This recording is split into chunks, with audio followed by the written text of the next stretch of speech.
ГСП онлайн. Городские новости сейчас. Вторник, 14:00. Ухтинский филиал общественной приемной главы Республики Коми. Прямая линия по вопросам преступлений с участием несовершеннолетних. Но вначале, воспользовавшись случаем, к специалистам обратились горожане по спорным семейным вопросам. Например, женщина пришла и рассказала, что ее дочь избила своего 6-летнего сына. 7 апреля ребенка поместили в соцприют. Бабушка хочет забрать его к себе домой. На нее заведено уголовное дело, вот уже 10 месяцев.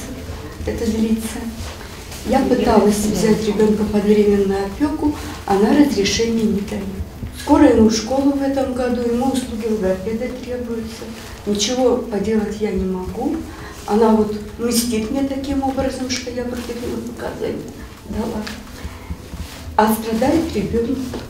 Как пояснили участники прямой линии, пока расследование продолжается, мальчик будет находиться в приюте, таковы правила. И только потом комиссия по делам несовершеннолетних и органы опеки решат вопрос о передаче ребенка родственнице. Правда, следствие ведется уже 10 месяцев, и помощника прокурора попросили взять на карандаш затянувшуюся ситуацию. В целом, в Ухте ситуация с преступлениями против несовершеннолетних непроста.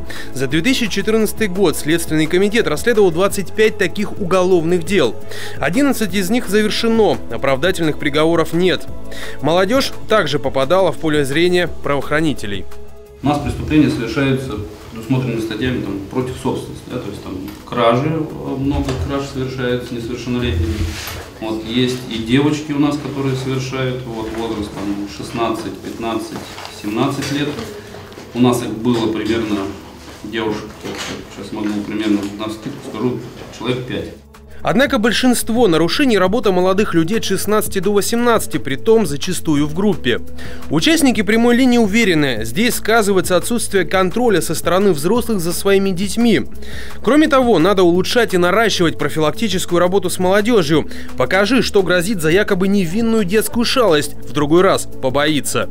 Всего за время прямой линии в приемную поступило 2 обращения.